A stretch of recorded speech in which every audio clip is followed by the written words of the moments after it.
رات کے 9 بجے تھے۔ روبی گھر کے سارے کام کر کے فارغ ہو چکی تھی۔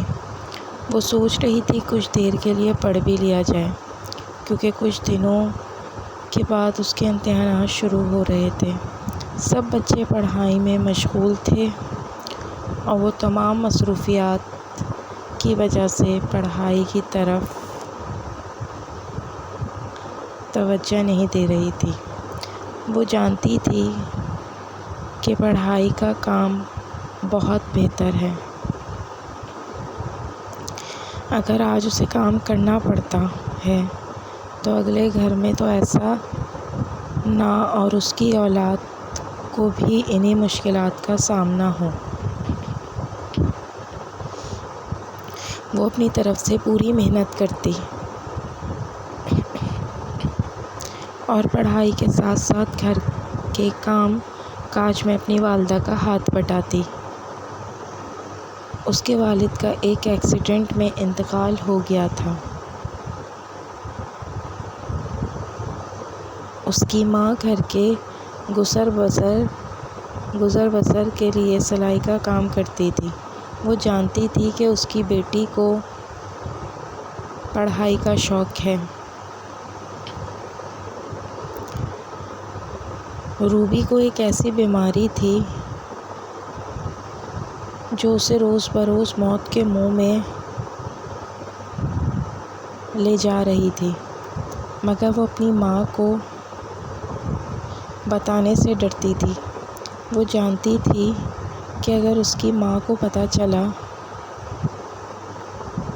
تو وہ بہت پریشان ہوگی۔ اس کی ایک دوست ننھی تھی۔ وہ اس سے ہر بات شیئر کرتی تھی۔ اس نے ننھی کو بتا رکھا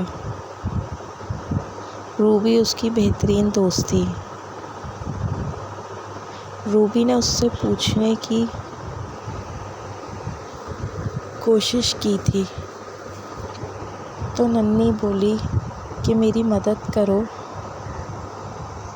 میری امی کی طبیعت بہت خراب ہے۔ روبی جلدی سے گھر گئی اور ماں کو بتایا کہ ننھی کے گھر چلی گئی۔ اس نے دیکھا کہ اس کی والدہ چارپائی پر لیٹی تڑپ رہی ہیں۔ کچھ دیر بعد ان کی روح پرواز کر گئی۔ ننھی رونے لگی۔ روبی اس کو دلاسا دینے لگی۔ ابھی چند دن گزرے تھے کہ ننھی روبی کے گھر آئی اور بولی کہ تم اپنا علاج کراؤ گی کہ نہیں،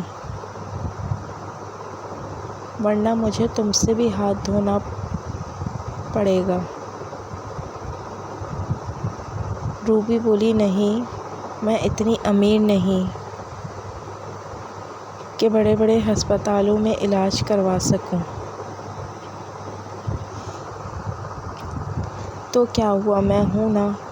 اس نے بتایا کہ وہ اسکول نہیں آ رہی تھی تو ماں سے ضد کر رہی تھی کہ روبی کے علاج کے لیے کچھ کریں۔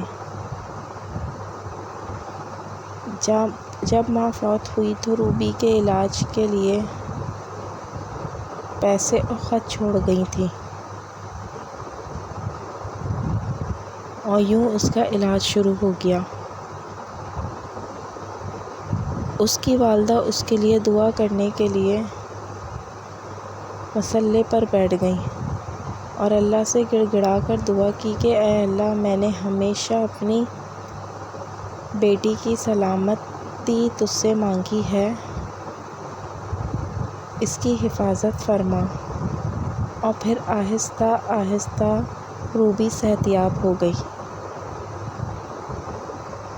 ننھی کے لیے ایک بہت بڑی خوشخبری تھی۔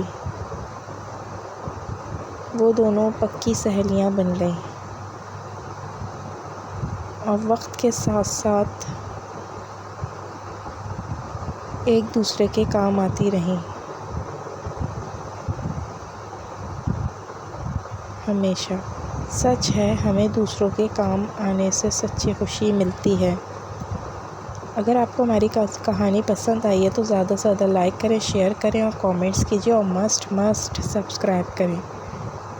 اگلی کہانی میں پھر ملاقات ہوتی ہے۔ اللہ حافظ۔